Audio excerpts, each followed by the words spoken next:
আসসালামু আলাইকুম। আজ 17 মে 2026 খ্রিস্টাব্দ, 3 জ্যৈষ্ঠ 1433 বঙ্গাব্দ, 29 জিলকদ 1447 ইসরি, রবিবার। সংবাদ পাঠ করছি মনির হোসেন কামাল। প্রথমেই শুনবেন সংবাদ শিরোনাম। ডক্টর ইউনূস সহ সব উপদেষ্টার দেশত্যাগে নিষেধাজ্ঞা চেয়ে রিট। বরগুনায় নতুন করে হামে আক্রান্ত আরও 12। জৌলুস হারাচ্ছে বরগুনার সুন্দরবন, হুমকিতে উপকূলের প্রাকৃতিক রক্ষা কবচ। মোটরসাইকেলের উপর আয়কর প্রত্যাহারের দাবিতে বরগুনায় মানববন্ধন। কলাপাড়ায় কলেজ ছাত্রীকে সংঘবদ্ধ ধর্ষণ। মাইকিংয়ে রেকর্ড করা হয় লোকবেতারে। শুনলেন সংবাদ শিরোনাম, এবার বিস্তারিত। হামের টিকাদান কর্মসূচি বাতিলে অন্তর্বর্তী সরকারের সিদ্ধান্তকে ফৌজদারি অবহেলা উল্লেখ করে উপদেষ্টা পরিষদের ভূমিকা তদন্তের নির্দেশ চেয়ে হাইকোর্টে রিট করা হয়েছে। রিটে সাবেক প্রধান উপদেষ্টা ডক্টর মোহাম্মদ ইউনূস সহ উপদেষ্টা পরিষদের সবার দেশত্যাগে নিষেধাজ্ঞা চাওয়া হয়েছে। হাইকোর্টের সংশ্লিষ্ট শাখায় রিটটি দায়ের করেন সুপ্রিম কোর্টের আইনজীবী ব্যারিস্টার এম আশরাফুল ইসলাম। মন্ত্রিপরিষদ সচিব ছাড়াও স্বাস্থ্য, স্বরাষ্ট্র ও জনপ্রশাসন সচিব এবং স্বাস্থ্য অধিদপ্তরের মহাপরিচালক সহ সরকারের সংশ্লিষ্টদের এতে বিবাদী করা হয়েছে। বরগুনায় গত 24 ঘণ্টায় নতুন করে হামে আক্রান্ত হয়েছে আরও 12 জন। চলতি বছরে হামে আক্রান্ত রোগীর সংখ্যা 517 জন। নিশ্চিত হাম রোগী শনাক্ত হয়েছে 50 জন।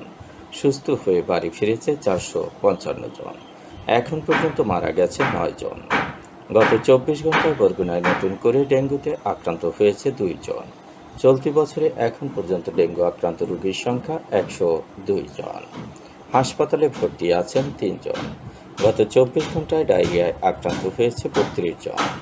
চলতি বছরে ডায়রিয়ায় আক্রান্ত রোগীর সংখ্যা 4,495 জন। সুস্থ হয়ে বাড়ি ফিরেছে 4,398 জন। বরগুনার উপকূল ঘেঁষা সুন্দরবন অঞ্চল দিন দিন হারাচ্ছে তার প্রাকৃতিক সৌন্দর্য, জীববৈচিত্র্য ও পরিবেশগত ভারসাম্য। পাথরঘাটা উপজেলার হরিণঘাটা সংলগ্ন বনাঞ্চল, নদী তীরবর্তী সংরক্ষিত বনভূমি ও সুন্দরবনের বিস্তীর্ণ অংশ এখন জলবায়ু পরিবর্তন, লবণাক্ততা বৃদ্ধি, অবৈধ সম্পদ আহরণ, অনিয়ন্ত্রিত পর্যটন এবং প্রশাসনিক সীমাবদ্ধতার কারণে নানা সংকটে জর্জরিত। একসময় যে বনাঞ্চল উপকূলের মানুষের জীবিকা, নিরাপত্তা ও পরিবেশের অন্যতম ভরসা ছিল, বর্তমানে সেই বনভূমির অস্তিত্ব ও জৌলুস নিয়েই দেখা দিয়েছে শঙ্কা। বিশ্বের বৃহত্তম ম্যানগ্রোভ বন সুন্দরবনের বাংলাদেশ অংশের একটি গুরুত্বপূর্ণ অংশ রয়েছে বরগুনা উপকূলে।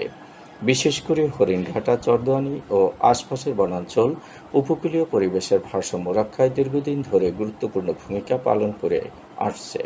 কিন্তু সাম্প্রতিক বছরগুলোতে সমুদ্রপৃষ্ঠের উচ্চতা বৃদ্ধি এবং উজান থেকে মিঠা পানির প্রবাহ কমে যাওয়ায় এই অঞ্চলে লবণাক্ততার মাত্রা আশঙ্কাজনকভাবে বেড়েছে।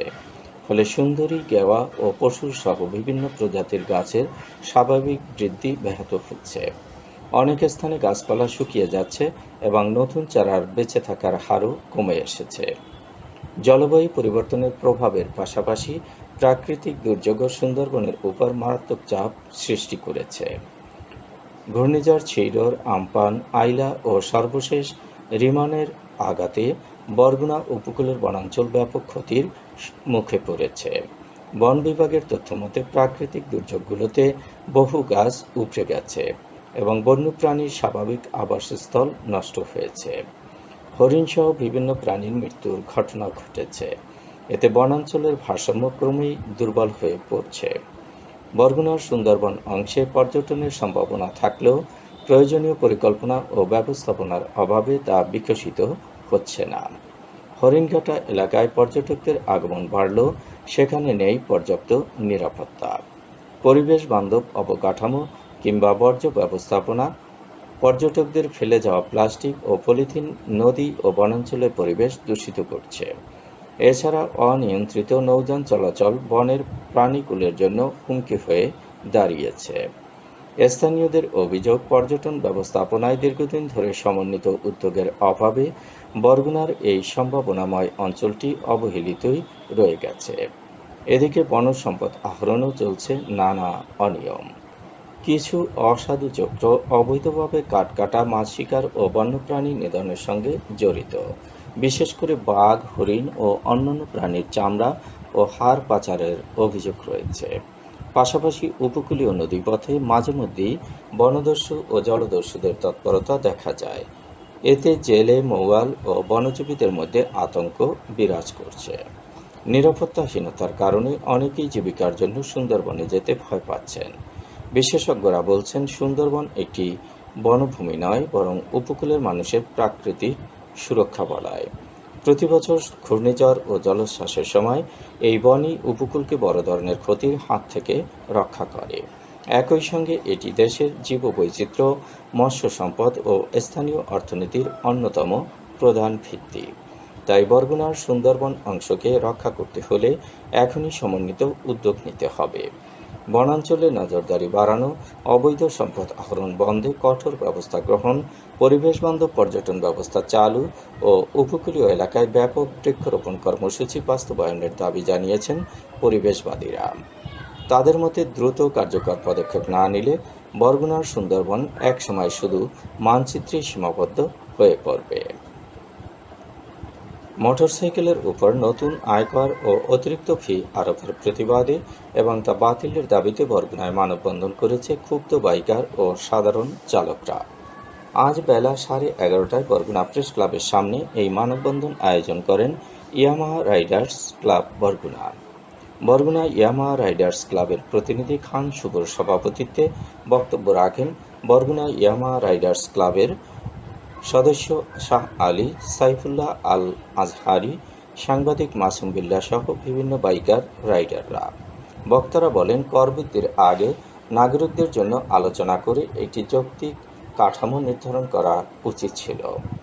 অবিলম্বে কর বৃদ্ধির সিদ্ধান্ত বাতিল করতে হবে। কলাপাড়ায় গভীর রাতে মাটি খুঁড়ে টিনশেড ঘরে ঢুকে এক কলেজ ছাত্রীকে সংঘবদ্ধ ধর্ষণের অভিযোগ উঠেছে।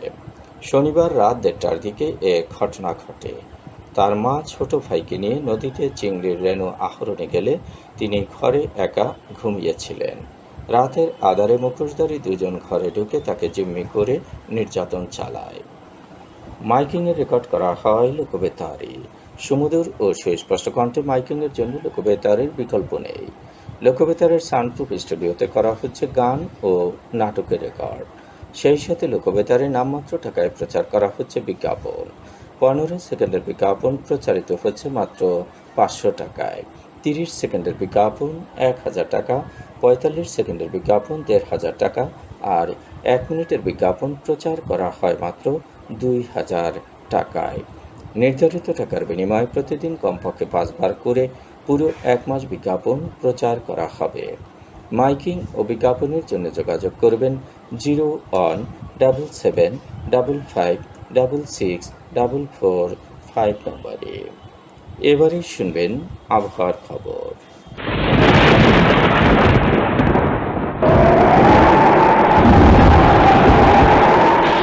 উপমহাদেশীয় উচ্চচাপ বলয়ের বর্ধিত অংশ পশ্চিমবঙ্গ এবং তৎসংলগ্ন এলাকায় অবস্থান করছে।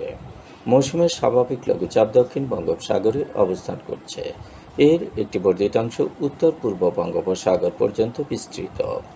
রাত এবং দিনের তাপমাত্রা একরকমই থাকতে পারে। দেশের বিভিন্ন স্থানে বজ্রসহ বৃষ্টি হতে পারে।